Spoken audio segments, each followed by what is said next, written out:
A song comes on, and something in you responds to it in a way that feels almost physical, not just pleasant, but like something reaching inside you and touching something real. You have to sit with it for a moment. You can't just let it be background noise. Someone says something unkind, not even to you, just near you, and it lands in you like it was meant for you. You carry it for hours, sometimes days, long after everyone else has moved on. A conversation ends and you replay it, not because something went wrong, but because it was good. Because the connection was real and you want to hold on to it a little longer before it becomes a memory. You watch a film and something in the third act breaks you open in a way you weren't prepared for. And you look around and wonder why nobody else in the room seems to be having the same experience. If any of this sounds familiar, you are not too sensitive. You are not too much. And the capacity you've been carrying your whole life, the one that has made you exhausted and occasionally overwhelmed, is not a flaw.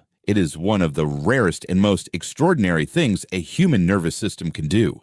This video is about that capacity and about finally understanding what it is. Let's start with the neuroscience, because people who feel everything too deeply are not imagining it. Their brains are genuinely doing something different. Research led by psychologist Elaine Aron, who coined the term highly sensitive person in the 1990s, found that approximately 15 to 20% of the population shows a trait she called sensory processing sensitivity. These individuals have nervous systems that process information more deeply, more thoroughly, and with significantly more emotional activation than the general population. fMRI studies show that when highly sensitive people encounter emotionally significant stimuli, a piece of music, a human face in distress, a meaningful interaction, the areas of their brain associated with empathy, awareness, and emotional processing show dramatically higher activation than in non-sensitive individuals. This isn't a matter of interpretation or personality preference. It is a measurable, documented neurological difference. The deeply feeling person doesn't choose to feel more. Their brain is built to process more. And here's where it gets genuinely fascinating. Because sensory processing sensitivity isn't unique to humans. Researchers have identified analogous traits in over 100 animal species, from fruit flies to chimpanzees. The trait appears to be evolutionarily conserved, which means it has been preserved across species and millions of years because it serves a function. In environments where subtle cues matter, where the difference between safety and danger is a slight shift in the wind, or a barely perceptible change in a companion's behavior, having a nervous system that processes deeply and responds strongly is not a disadvantage. It is an advantage. The deeply feeling individual was never the broken one. They were the one the group relied on to notice what everyone else missed. But here's what nobody talks about. The gift and the cost are inseparable. The same nervous system that allows you to be moved by beauty, to understand other people's inner worlds with startling accuracy, to feel the full depth of joy and love and meaning, is the same nervous system that makes harsh words land hard and stay long. That makes overstimulating environments genuinely draining rather than merely uncomfortable. That means a difficult conversation doesn't just end when it ends. It continues inside you, processed and reprocessed, long after the other person has forgotten it happened. The deeply feeling person is not more fragile than other people. They are more porous. More of the world gets in. And once it's in, it goes deeper and stays longer. That is simultaneously the source of their greatest gifts and their most significant challenges. Let's talk about what that actually looks like in relationships, because this is where the deeply feeling person is most often misunderstood. They feel other people's emotions as if they were their own. Not metaphorically,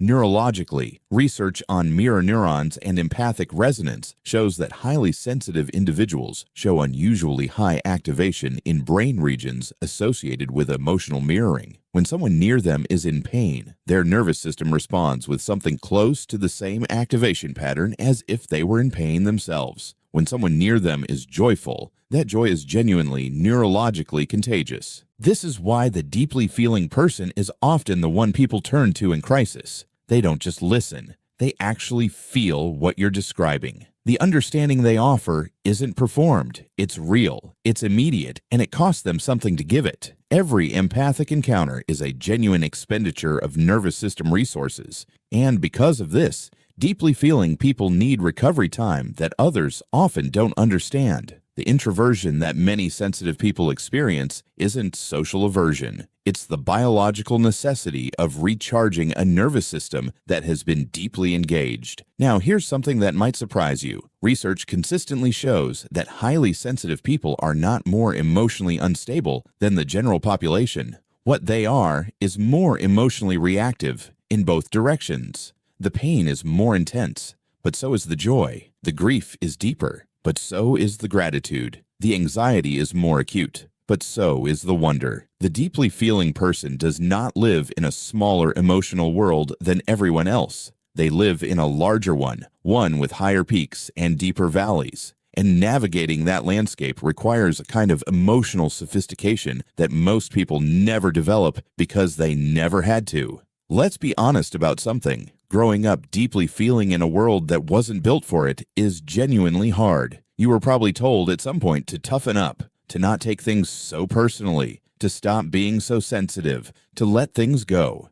And you probably tried. And the trying itself was exhausting because what you were being asked to do was essentially suppress the core mechanism of how your nervous system processes the world. It's like being told to stop processing information. The information is still arriving. The processing doesn't stop. It just becomes something you do alone, quietly, where nobody can see it and tell you you're doing too much of it. And that aloneness.